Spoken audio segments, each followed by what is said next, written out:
الحمد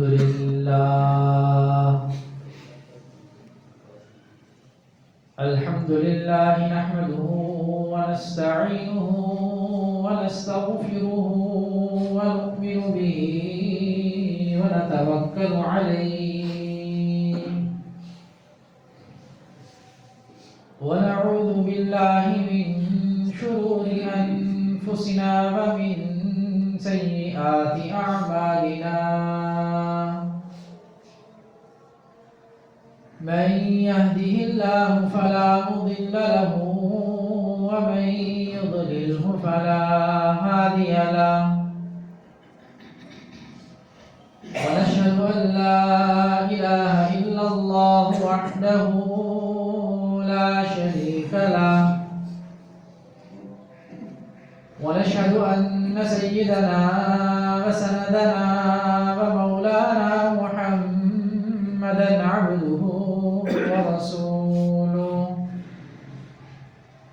صلى الله تبارك وتعالى عليه وعلى آله وأصحابه وبارك وسلم تسليما كثيرا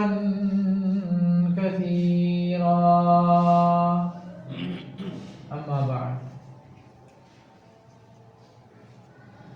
تمام تعریفیں اللہ رب العزت کے لیے جس نے اس خالق عالم کو وجود بخشا. درود و سلام جناب نبی کریم صلی اللہ علیہ وسلم پر جنہوں نے اس دنیا میں آ کر حق کا بولبالہ کیا. سامعین محترم، مسلم شریف کی اس حدیث پر بات چل رہی تھی کہ آپ علیہ السلام نے فرمایا کہ ایک صدقہ تو وہ ہے جو انسان کسی غلام کو آزاد کرنے کے لیے خرچ کرتا ہے. ایک دینار وہ ہے جو انسان کسی غریب کی مدد اور نصرت کے لیے خرچ کرتا ہے. ایک دینار وہ ہے جو جہاد کے اوپر خرچ کیا جاتا ہے. ایک دینار وہ ہے جو اپنے اہل و عیال کے اوپر خرچ کیا جاتا ہے. اور جو دینار یا جو روپیہ پیسہ اپنے اہل و عیال کے اوپر خرچ کیا جاتا ہے وہ سب سے زیادہ افضل ہے. اس سے آگے چل کے یہ بات ہوئی تھی کہ مرد کے ذمے دو فرائض ہیں. ایک تو نان نفقے کا ہے، اس حوالے سے گفتگو ہو رہی تھی. دوسرا مہر کا ہے جس پہ گفتگو ہو رہی تھی. نان نفقہ اپنی حیثیت کے مطابق، اپنی استطاعت کے مطابق ضروریات کو بھی پورا کرنا، سہولیات کو بھی پورا کرنا، اس کے اندر کوئی قباحت نہیں ہے، کوئی خرابی نہیں ہے. ہاں، نمائش کے لیے لگانا یہ ذرا معاملہ خراب ہے. یہاں پہ ایسا نہیں ہونا چاہیے. باقی جتنی جس کی حیثیت ہے اس حیثیت سے بنیادی ضروریات ہیں ان پہ بھی خرچ کرے، سہولیات ہیں ان کے اوپر بھی خرچ کرے. اب رہ گیا معاملہ مہر کا کہ مرد کے ذمے مہر بھی ہے. ہمارے عموماً شادیوں پہ یہ ہوتا ہے کہ لوگوں کو دکھانے کے لیے، بتانے کے لیے زیادہ سے زیادہ مہر رکھا جاتا ہے. 3 لاکھ رکھ لیں گی، 5 لاکھ رکھ لیں گی. کون سا ہم نے ادا کرنا ہے جی 10 لاکھ رکھ لیں. لوگوں کو پتہ چلے کہ بڑا مہر رکھا گیا ہے. تو یہ بات بالکل بھی مناسب نہیں ہے. اگر شروع میں ہی نیت نہیں ہے تو یہ بالکل بھی درست بات نہیں ہے کہ انسان اس بنیاد کے اوپر زیادہ مہر رکھے کہ لوگوں کو بتایا جائے گا اور پھر اس کے بعد اس کی ادائیگی بھی نہیں کی جائے گی یا معاف کرا لیا جائے گا. عموماً ہوتا یہ ہے کہ لوگ مہر رکھتے ہیں اور بڑی بڑی رقمیں رکھتے ہیں، اس کے بعد یہ سوچتے ہیں کہ چلو معاف کروا لیں گے، اور جب شوہر بیچارہ بالکل مرض الموت میں ہو جاتا ہے، مرنے والا ہو جاتا ہے، اور پھر مرا والا بستر پہ لیٹا بیوی سے کہہ رہا ہوتا ہے بیوی بھائی مجھے اپنا مہر معاف کر دینا، تو بیچاری کیا کرے گی؟ معاف نہیں کرے گی تو کیا کرے گی؟ اس کے لیے تو مجبوراً معاف کرنا ہی کرنا ہے۔ اگر وہ یہ کہہ دے میں نہیں کرتی، اس کا حق ہے کہہ سکتی ہے نہیں کرتی، تو ساری زندگی کے تانے اس کے لیے ہوں گے۔ اس کا شوہر مار رہا تھا، اس وقت اس نے اس سے ایک بات کہی، مرتے مرتے اس نے وہ بھی نہیں مانی، اور آخری بات تھی بس وہ نہیں مانی اس نے، وہ ساری زندگی کا تانا اس کے لیے۔ یہ کوئی نہیں دیکھے گا کہ اتنے سال اس نے گزار دیے اس کے ساتھ، 15 سال 20 سال 25 35 40 50 سال گزار گئے، اس وقت اسے ہوش نہیں آیا۔ اس ساری زندگی کو سب لوگ بھول جائیں گے، کوئی یاد نہیں رکھے گا اس نے جتنی مرضی خدمت کی ہو، اس کی جتنی مرضی اطاعت کے اندر زندگی گزاری ہو، اس کی کبھی شوہر کی نافرمانی نہ کی ہو، لیکن اس بات کو کوئی یاد نہیں رکھے گا کہ 50 سال گزر گئے، تمہیں مہر ادا کرنا چاہیے تھا بھائی، اب مر رہے اور اب معافیاں مانگ رہے کہ مہر معاف کر دو، شرم نہیں آتی تمہیں؟ ہونا تو یہ چاہیے کہ اس موقع کے اوپر بھی بیوی نہ معاف کرے اس کو، کیوں معاف کر رہی ہے؟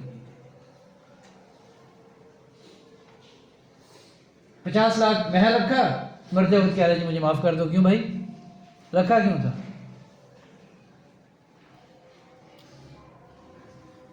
تو اتنا بڑا مہر رکھ دینا کہ جس کے دینے کی استطاعت نہ ہو، ایسا بالکل بھی نہیں کرنا چاہیے۔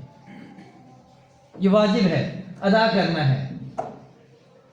اور اس کے اندر بھی پھر 2 قسمیں ہوتی ہیں، ایک مہر مؤجل ہوتا ہے اور ایک مہر معجل ہوتا ہے۔ مؤجل اور معجل عین کے ساتھ، ایک حمزہ کے ساتھ ہوتا ہے۔ اب دیکھیں اس کی ادائیگی میں فرق نہیں پتہ چلتا اتنا۔ تو مؤجل جو حمزہ کے ساتھ ہوتا ہے، اس کا مطلب یہ ہوتا ہے کہ اس میں کچھ اس کو مدت مل جائے گی، بعد میں ادا کر دے گا، فوری طور پہ ادا کرنا نہیں ہے اس نے۔ ایک ہوتا ہے عین کے ساتھ معجل، اس کا مطلب یہ ہوتا ہے کہ وہ ابھی فوری طور پہ ادا کرنا ہے، اسی موقع کے اوپر وہ ادا کر دے گا۔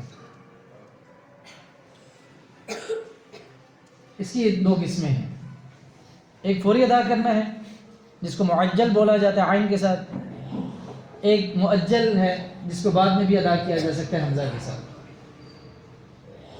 اب مؤجل کے اندر ایک تو فوری ادا کرنا ہے، وہ تو چنے ادا ہو جاتا ہے، ایک جو حمزہ کے ساتھ ہے جس کی ادائیگی کے اندر مہلت مل جاتی ہے، بعد میں ادا کرنا ہوتا ہے، اس کے اندر پھر خرابی یہ پیدا ہو جاتی ہے کہ اس کے اندر مدت کا تعین نہیں کیا جاتا، اس میں مدت کا تعین کرتے، ٹھیک ہے لکھ دیا جی مؤجل ہے، سال بعد دو گے، 2 سال بعد دو گے، 3 سال بعد دو گے، 10 سال بعد دو گے، کب دو گے بھائی؟ مہلت تو آپ کو مل گئی، لیکن کب دو گے کوئی تعین نہیں ہے اس کا۔ اور عام حالات میں لوگ یہ سمجھتے ہیں کہ یہ جب تعین نہیں ہے تو یہ تو یا مرتے وقت ادائیگی ہوگی اس کی، جب مر رہے ہوں گے تب ادائیگی کرنی ہے، یا پھر جب طلاق ہو جائے گی تب ادائیگی کرنی ہے۔ اس کی انتہا کو یہ ادائیگی یہی ہوتی ہے، بھئی ایسا نہیں ہے، مرنے سے پہلے پہلے اس کی ادائیگی کرنی ہے، اور طلاق سے پہلے پہلے اس کی ادائیگی کرنی ہے، اللہ ایسا موقع نہ لے کر آئے، لیکن یہ 2 اس کی انتہا ہیں۔ تو یہ واجب رہتا ہے، یہ واجب مستقل متوجہ ہے کہ یہ تمہارے اوپر واجب ہے، اس کو ادا کرو، جب تک کہ ادائیگی ہو نہیں جاتی واجب متوجہ رہے گا، اس کو لازمی طور پر ادا کرنا ہے۔ پھر کیا ہوتا ہے جب انتہا کو پہنچتے ہیں، انتہا کو پہنچتے وقت پھر وہی بات کہ مرے ہوئے بستر کے اوپر کہہ رہے ہیں جی معاف کر دو، یا پھر طلاق ہو جاتی ہے، تب لوگ سمجھتے ہیں ادا کرنا ہے۔ لیکن اس کا بہترین طریقہ یہ ہے کہ اگر مؤجل بھی ہے جس کی بعد میں ادائیگی کرنی ہے، اس کا تعین کیا جائے، کتنے عرصے بعد دیں گے آپ، ایسی کوئی صورت نہیں ہوتی۔ بیوی بیچاری اپنے اندر میں پریشان ہو رہی ہوتی ہے، پتہ نہیں ادائیگی ہوگی نہیں ہوگی، اور شوہر جو ہے وہ بھی کہتے ہیں ٹھیک ہے ایک مدت ملی ہوئی ہے، جب ادا کر دیا کر دیا. تو یہ طریقہ درست نہیں ہے. یا یہ ہے کہ ہم مہر کو بہت نچلی سطح پہ لے جاتے ہیں، اتنی نچلی سطح پہ لے جاتے ہیں کہ وہ اس کا عورت کا اعزاز باقی نہیں رہتا. ایک آدمی ہے مہینے کا 10 لاکھ کما رہا ہے، اب مہر کی بات آئے گی، ٹھیک ہے 5,000 رکھ لیں، ہو جاتی ہے نا شادی اتنے سے، ہاں جی ہو جاتی ہے. اب مفتی صاحب تو یہ کہیں جی ہو جاتی ہے. اگر کوئی جا کے مسئلہ پوچھے مفتی صاحب سے کہ بھئی 5,000 اگر میں مہر رکھوں تو شادی ہو جائے گی، لازمی بات ہے، تو کہیں گے ہو جائے گی،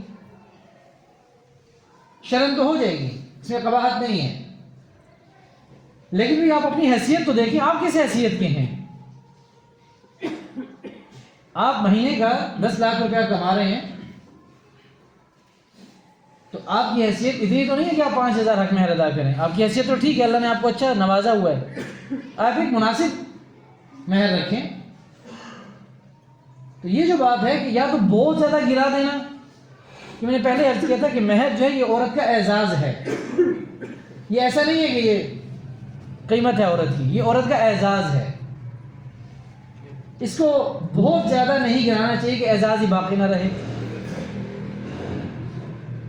شادی کے اوپر خرچہ 1 کروڑ روپیہ، حق مہر 5,000 روپے، کیوں زیادتی کر رہے ہیں بھائی؟ اچھا کتنا ہونا چاہیے پھر؟ چلیں زیادہ، بہت زیادہ بھی نہ ہو، بہت کم نہ، کتنا ہو؟ تو شریعت کے اندر علماء نے یہ بات لکھی ہے کہ یہ مہر مثل کم از کم ہونا چاہیے. مہر مثل ہے کیا؟ مہر مثل یہ ہوتا ہے کہ اس کے اپنے خاندان کی جو عورتیں ہیں اس کے برابر کی، دائیں بائیں کی، ان کا حق مہر کتنا ہے. فرض کریں کہ ان کے حلقہ احباب کے اندر جو حق مہر چل رہا ہے اس عورت کے خاندان کی جو اس کے برابر کی خواتین ہیں، ان کا حق مہر چل رہا ہے 50,000 روپے یا 1 لاکھ روپے، جتنا بھی چل رہا ہے، 1 لاکھ کر لیں، 1 لاکھ روپے حق مہر چل رہا ہے. تو اس کا بھی کم از کم اتنا تو رکھیے کہ 1 لاکھ روپے حق مہر کر دیں اس کا. آپ بہت زیادہ 10 لاکھ کمانے کے بعد بھی آپ اگر نہیں دینا چاہتے، کم از کم اتنا تو رکھیں نا جو باقی اس کے خاندان کی عورتوں کا چل رہا ہے، کیونکہ یہ ایک اعزاز ہے، اس سے اعزاز تو نہ چھینیں، اتنا تو رکھیں اس کا. اگر خاندان کی عورتوں کا اس عمر کی جو لڑکیاں ہیں اس کے برابر کی جو ہیں ان کے 1 لاکھ روپے، تو اس کا بھی 1 لاکھ روپے رکھیں. اس صورت میں کہ جب آپ ادائیگی کر سکتے ہیں، نہیں کر سکتے تو اتنا رکھیں جتنی ادائیگی کر سکتے ہیں، یہ کم سے کم درجہ یہ ہے. اور پھر ادائیگی کے اندر پھر وہی بات کہ ایک تو آپ نے ادا کرنا ہے، واجب ہے، ادا کریں اسے. سب سے اچھی چیز یہ کہ اس وقت ادا کریں، معجل رکھیں، عین کے ساتھ معجل، فوراً ادا کریں. اگر معجل بھی رکھتے ہیں، حمزہ کے ساتھ معجل بھی رکھتے ہیں، تو پھر بہت مناسب یہ ہے کہ اس کی تعین کریں. کب تک؟ 2 سال میں، 5 سال میں، 10 سال میں، کب تک آپ دیں گے؟ اس کا تعین کریں. نہیں کر سکتے تو بھی اس کے دینے کی فکر میں رہیں. لیکن یہ ایک لمحے کے لیے بھی اگر آپ کی یہ سوچ آتی ہے کہ بھئی ٹھیک ہے دے دیا تب بھی، نہیں دیا تب بھی معاف تو ہو ہی جائے گا، یہ غلط ہے، بہت غلط ہے. اچھا پھر ایک اور چیز کرتے ہیں، ہمارے یہاں عموماً یہ ہوتا ہے کہ سونا لڑکی کو ڈالا جاتا ہے، لڑکے والے بھی ڈالتے ہیں اور لڑکی والے بھی ڈالتے ہیں. اب لڑکی والوں نے بھی ڈال دیا، لڑکے والوں نے بھی ڈال دیا. عموماً یہ ایک تصور ہوتا ہے کہ جو لڑکے والوں نے ڈالا ہے وہ لڑکے والوں کی کا ہی ہوگا، وہ ملکیت لڑکے والوں کی ہے. عموماً یہ ایک تصور ہے. اور جو لڑکی والوں نے ڈالا ہے وہ ملکیت لڑکی والوں کی رہے گی، اپنا اپنا ہوگا. ہاں یہ عاریتاً عورت کو دے دیں گے استعمال کرنے کے لیے، لیکن یہ بہت غلط ہے. اس کا تعین بھی ضروری ہے، ورنہ بعد میں بہت سارے مسائل کھڑے ہو جاتے ہیں. لڑکے والوں نے ڈالا ہے، اگر تم اس کو دینا چاہ رہے ہیں تو لڑکی کو بتائیں کہ یہ جو ہم نے زیور تمہیں ڈالا ہے، 2 تولے 3 تولے جتنا بھی ڈالا ہے، یہ زیور تمہاری ملکیت ہے، یہ تمہارا ہوا. ٹھیک ہو گیا؟ اور اگر نہیں دینا تو اس کو بتائیں کہ یہ زیور ہم آپ کو عاریتاً دے رہے ہیں، یہ جب ہوگا ہم آپ سے واپس لے سکتے ہیں، تب تک آپ اس کو استعمال کریں جب تک ہماری ضرورت نہیں ہے. آپ اسے استعمال کریں، تعین کرنا اس کا، اور لڑکی والے بھی اس کو بتا دیں بھئی ہم آپ کو دے رہے ہیں، آپ کی ملکیت ہے، یہ آپ کا ہوا۔ اب تعین نہ ہونے کی صورت میں ہوتا کیا ہے؟ تعین نہ ہونے کی صورت میں اگر وہ ملکیت لڑکے کی ہے، اگر وہ لڑکے والے اپنی ہی ملکیت میں رکھتے ہیں کہ ہمارا ہے یہ، اور لڑکی کو بتایا نہیں، تو طلاق کی صورت میں پھر مسائل کھڑے ہو جاتے ہیں۔ بھی ہم نے اتنا زیور ڈالا تھا، یہ تو ہمارا تھا، وہ کہتے ہیں کہ اتنا ڈالا تھا لیکن یہ تو ہماری ملکیت تھا، اب لڑائی جھگڑے کھڑے ہو گئے، ایک ہی مسئلہ بھی بن جاتا ہے۔ ایک اور مسئلہ یہ بن جاتا ہے کہ اب جب وہ لڑکے کی ملکیت تھا تو زکوٰۃ بھی لڑکے نے دینی ہے، وہ لڑکی کے ذمہ تو نہیں ہے، وہ لڑکے کے ذمہ ہے۔ جب زکوٰۃ کی باری آتی ہے تو کہتے ہیں نہیں جی وہ تو لڑکی استعمال کر رہی ہے، وہ زکوٰۃ ادا کرے، کیوں بھائی؟ یا تو ملکیت کرو اس کی، تمہاری ملکیت کی زکوٰۃ لڑکی کیوں ادا کرے؟ جب وہ ملکیت لڑکی کی ہے، لڑکے والوں نے کہا کہ ہاں جی یہ زیور ہے، اتنا ہم نے ڈالا تھا، یہ لڑکی کی ملکیت ہوا، یہ لڑکی کا ہو گیا، تو اب زکوٰۃ بھی لڑکی کے اوپر بنتی ہے، اب لڑکا زکوٰۃ ادا کرنے کا پابند نہیں ہے۔ ہاں اگر کرنا چاہے اس کو بتا کے کر دے، گھر کی بات نہیں ہے، لیکن اگر لڑکی کی ملکیت ہے تو زکوٰۃ بھی لڑکی نے ادا کرنی ہے، وہ بھی لڑکا ادا نہیں کرے گا، پابند نہیں ہے اس کا۔ اب لڑکی پابند ہے کہ وہ زکوٰۃ ادا کرے گی، نہیں کرے گی تو گناہ گار ہوگی۔ اگر لڑکے کی ملکیت ہے کہ زکوٰۃ نہیں ادا کریں گے تو گناہ گار ہوگی۔ اچھا ایک اور مسئلہ بھی بن جاتا ہے پھر، اب ملکیت کا تعین نہیں تھا کہ کس کا زیور ہے، یہ جو زیور لڑکے والوں نے ڈالا تھا یہ لڑکی کی ملکیت ہے، یہ لڑکے کی ملکیت ہے، انتقال ہو گیا لڑکی کا، لڑکی مر گئی۔ بہت سارے کیسز آتے ہیں جس میں بہت شروع میں ہی کسی ایک کا انتقال ہو جاتا ہے یا بعد میں جا کے، اب وہ انتقال ہو گیا، اب بتائیں کہ یہ ملکیت تعین نہیں تھا ملکیت کا، اب یہ لڑکی کے ورثاء کی طرف اس کی تقسیم ہوگی یا لڑکے کے ورثاء کی طرف اس کی تقسیم ہوگی؟ کہاں ہوگی؟ مالک تو کوئی تھا ہی نہیں، ملکیت کا تعین نہیں تھا۔ اگر تو ملکیت کا تعین تھا، لڑکے والوں کا ہے، تو ظاہری بات ہے لڑکی فوت ہو گئی تو لڑکی کے ورثاء کے اندر تو یہ نہیں جائے گا۔ پھر اگر تعین تھا، نہیں تھا تو لڑکی والے کہیں گے جی لڑکی کا تھا، اس کو ملنا چاہیے۔ اگر وہ لے بھی لیتے ہیں لڑکی والے اور اس کی ملکیت نہیں تھی لڑکی کی، تو ظاہری بات ہے گناہ گار ہوں گے، ورثاء اس کو استعمال کریں گے، سارے گناہ گار، کیونکہ وہ تو لڑکے کا تھا اور لڑکے کے ورثاء کے اندر اس کو تقسیم ہونا تھا، تو یہاں پہ یہ بھی خرابی پیدا ہو گئی۔ اب بتائیں جی جائے گا کہاں وہ زیور؟ تو لازمی ہے کہ جو زیور ڈالا جا رہا ہے، جو چیز دی جا رہی ہے، اس کا تعین ضروری ہے، اس کا تعین کیا جائے۔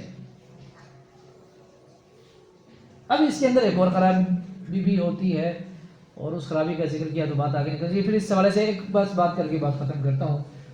قرآن پاک کے حوالے سے جو بہت ساری باتیں چل رہی ہیں کہ بھئی اس کی بے حرمتی ہوئی ہے اور اس کو نعوذ باللہ نظر آتش کیا گیا ہے کسی احتجاج کے اندر، یا جو بھی ہوا ہے، کفار کی طرف سے ایک یہ اپنے موضوع سے ہٹ کے ایک بات کر رہا ہوں۔ ایک بڑا اعتراض یہ ہوتا ہے، مولانا زاہد العلوی صاحب نے بھی اس کو ذکر کیا،